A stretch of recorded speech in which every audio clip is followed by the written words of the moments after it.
Assalamualaikum warahmatullahi wabarakatuh. Nama saya M. Rizky Prastiaji, NIM 310119012663. Di sini saya akan mempresentasikan tentang perencanaan arsitektur enterprise menggunakan framework TOGAF ADM versi 9 pada UMKM Tempe. Landasan teori. Arsitektur di enterprise merupakan sebuah sistem antara manajemen, proses bisnis, dan teknologi informasi.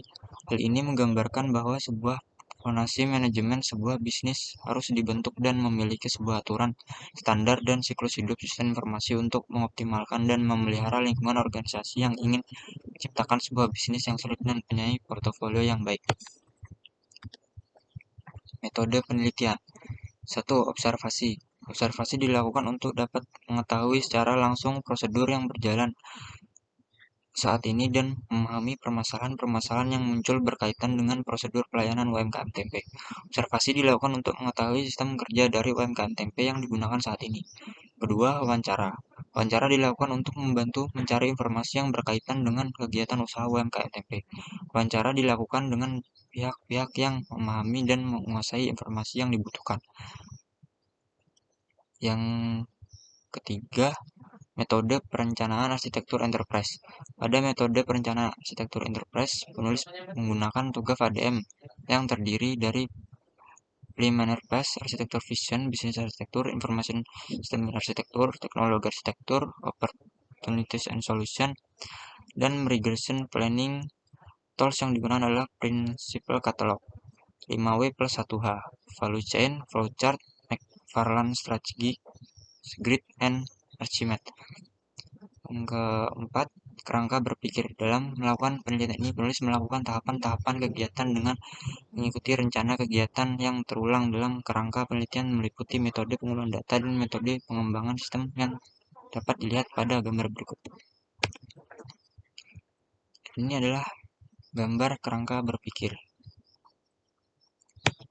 Selanjutnya, perencanaan arsitektur enterprise. Preliminary phase. Pada fase ini terdapat beberapa tahapan, yaitu prinsip perencanaan arsitektur dan identifikasi 5W plus 1H. Berikut tabel prinsip perencanaan arsitektur. Nomor 1, prinsip bisnis. Keterangannya yaitu arsitektur yang dibuat harus sesuai dengan tujuan, aktivitas, serta tugas pokok dan fungsi yang ada di UMKM Tempe. Nomor 2, prinsip aplikasi. Keterangannya yaitu aplikasi harus user-friendly atau mudah digunakan oleh user, sehingga user dapat fokus pada tugasnya. Nomor 3, prinsip data. Data dikelola dengan baik untuk memastikan tempat penyimpanan, akurasi, dan data dapat diakses kapanpun dan dimanapun data dibutuhkan. Keempat, prinsip teknologi. Menggunakan software, hardware, dan platform yang telah distandarkan untuk mencegah data yang tidak kompatibel dengan teknologi yang digunakan. Identifikasi 5W plus 1H. Nomor 1, buat deskripsinya yaitu data pegawai, data keuangan, dan data stok. Yang kedua, who, pemilik yaitu pemilik usaha. Yang ketiga, where, yaitu Jalan Dupak, Rukun nomor 225 Surabaya. Yang keempat, when, yaitu pembuatan sistem usaha UMKM Tempe 2020. Yang kelima, why, yaitu kurangnya efisiensi dari kinerja usaha penjualan. Yang keenam, how, yaitu perancangan arsitektur TOGAF ADM.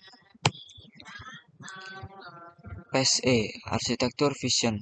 Fase ini merupakan fase inisiasi dari siklus pengembangan arsitektur yang mencakup pendefinisian ruang lingkup, identifikasi stakeholders, penyusunan visi arsitektur, dan pengajuan persetujuan untuk memulai pengembangan arsitektur. Berikut analisis value chain UMKM Tempe. Ya, kita lanjutkan. Phase B, bisnis arsitektur. Pada arsitektur bisnis dianalisis proses bisnis yang sedang berjalan pada UMKM Tempe, kemudian dipisahkan menjadi fungsi bisnis, layanan bisnis, dan proses bisnis. Berikut gambaran dari layanan bisnis dan proses UMKM Tempe yang digambarkan menggunakan salah satu diagram pada Archimedes, yaitu diagram bisnis use case service relation viewpoint. Ya, selanjutnya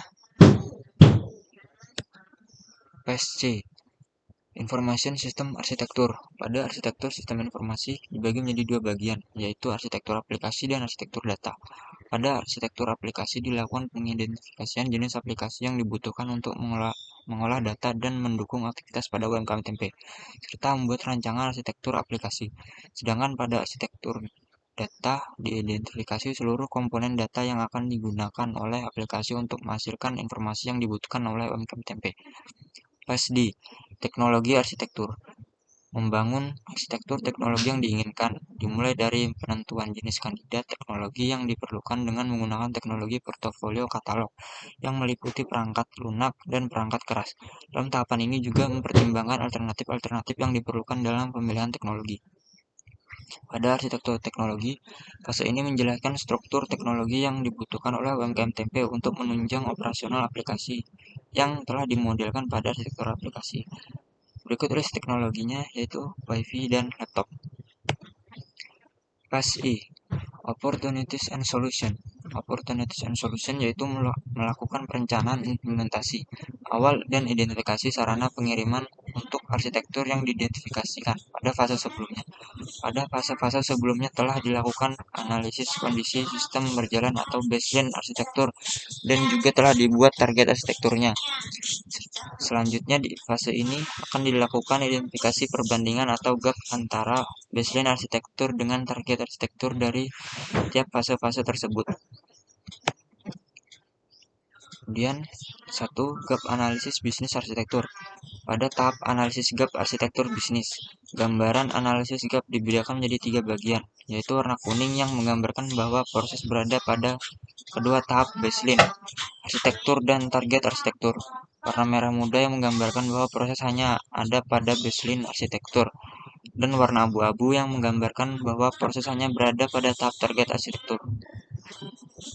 Berikut ini adalah gambarnya. Ya, kita lanjutkan. Pada gambar di atas terdapat analisis gap proses bisnis pengadaan.